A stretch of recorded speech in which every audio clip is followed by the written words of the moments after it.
কৃষকদের ন্যায্য মূল্য মিডলম্যানদের দৌরাত্ম্য কমাতে চালু হয়েছিল কিষাণ মান্ডি, কিন্তু এতে কোনো লাভই হয়নি। তৃণমূল সরকারের আমলে বেশিরভাগ কিষাণ মান্ডিরই বেহাল দশা।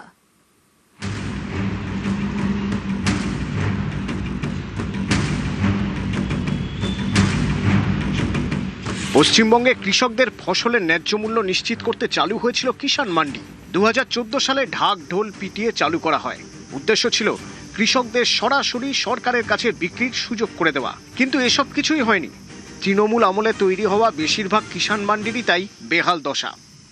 আমি দেখেছিলাম ওখানে সবুজ সাথী সাইকেল আছে বা পার্টির অফিস মিটিং হয়ে গেছে, এগুলো পরিবর্তন হবে।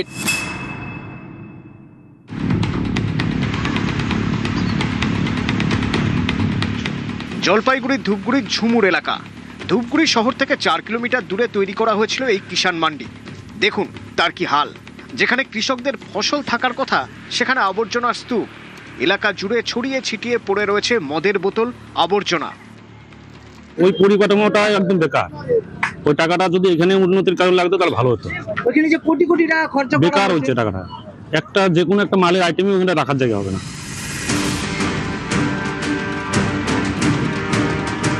শহর থেকে দূরে এই কিষাণ মান্ডিতে ফসল নিয়ে যেতে অনীহা কৃষকদেরও। পরিকাঠামোর অভাবই মূল কারণ বলছেন ব্যবসায়ীরা। এছাড়া কিষাণ মান্ডিতে ফসল বিক্রি করে বাড়ি ফেরার খরচও অনেক। 2 দফা পরিবহন খরচ দিতে হয়। এই বাড়তি ব্যয়ের কারণেও কৃষকরা ফসল নিয়ে যেতে আগ্রহী নন। এখান থেকে কৃষি মন্ডিটা অনেকটা দূরে, আর কৃষি মন্ডি ওইখানে যে তৈরি হয়েছে ওখানে কোনো পরিকাঠামো নেই, আর ওখানে সুরক্ষারও অভাব আছে। বাইরের থেকে যেগুলো গাড়ি আসে এখানেই বেচাকিনি ভালো হয়। এখান থেকে ওইখানে কেউ যেতে চায় না, কারণ ওইখানে পরিকাঠামোটা ওইভাবে তৈরি করতে পারেনি। ওখানে নিরাপত্তা ব্যবস্থা নাই, জায়গা ছোট। যত উৎপাদন হয় উৎপাদন আমাদের ধূপগুড়িতে ওই মালা ওখানে আসবে না। রক্ষণাবেক্ষণের অভাবে এই সরকারি পরিকাঠামো এখন কার্যত পরিত্যক্ত। ওই কিষাণ মান্ডির বদলে ধূপগুড়ি সুপার মার্কেটের উন্নতি চাইছেন সবজি বিক্রেতারা। আমরা চাই যে ওই দিক থেকে সুপার মার্কেট আর উন্নত হোক। আমাদের যেহেতু এখানে ব্যবসা করি, এখানেই উন্নত হোক। এখানে খরচা করে আরো উন্নত হতো, আমার মনে হয় উন্নত হতো।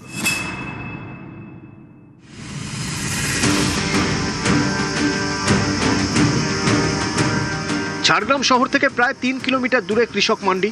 বাড়ি থেকে দূরে ফসল বেচতে গেলে লাভের টাকাই চলে যায়। এই দূরত্বের কারণেই কৃষকরা যেতে চান না ওই কিষাণ মান্ডিতে। কোটি কোটি টাকা ব্যয়ে তৈরি করা কিষাণ মান্ডি কৃষকদের কোনো কাজেই আসে না। এর জন্য বিগত তৃণমূল সরকারের দিকেই আঙুল তুলছেন কৃষকরা। কিষাণ মান্ডি তেমনভাবে একদমই কাজে লাগে না। কিষাণ মান্ডিটা করার কারণটা ছিল যে কৃষকদের সুবিধার্থেই করা আছে।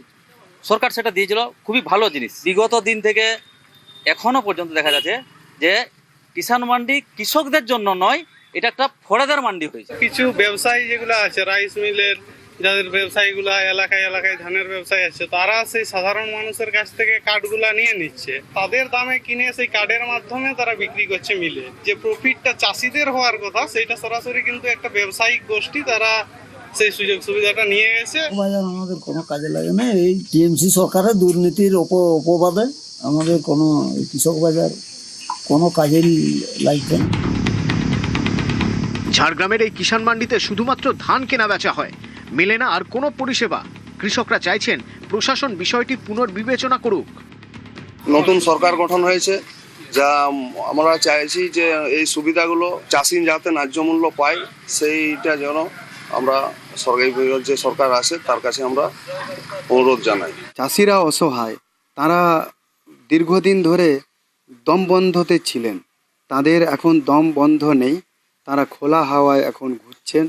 এবার তাদের নিশ্চয়ই তারা প্রতিদিন আসছেন। এই যে আমার বিধানসভায় 2টো কিষাণ মন্ডি রয়েছে, সুতরাং 2টো কিষাণ মন্ডিতেই দুর্নীতি হয়েছে। স্ট্রাকচার তৈরি হয়েছে, কিন্তু ধান কেনাবেচার নামে পুরোটাই দুর্নীতি। আগে কিষাণ মান্ডির কী অবস্থায় আছে এটা খোঁজ করতে হবে। আমি দেখেছিলাম ওখানে সবুজ সাথী সাইকেল আছে বা পার্টির অফিস মিটিং হয়ে গেছে, এগুলো পরিবর্তন হবে। এটা নিয়েও আলোচনা হয়েছে আমার সেক্রেটারির সঙ্গে। আমরা সেগুলো রিভিউ করব, কোথায় আছে কী অবস্থায় আছে জেনে। তারপরে যেমন কি ধান কেনার ব্যাপারটা, সেগুলো অস্বচ্ছ অবস্থায় চলে, এইসব জিনিসগুলো ওখানে শুরু হবে।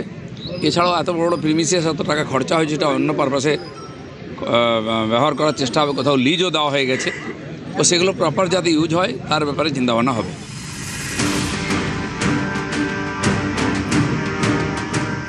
নিউজ 18 বাংলা।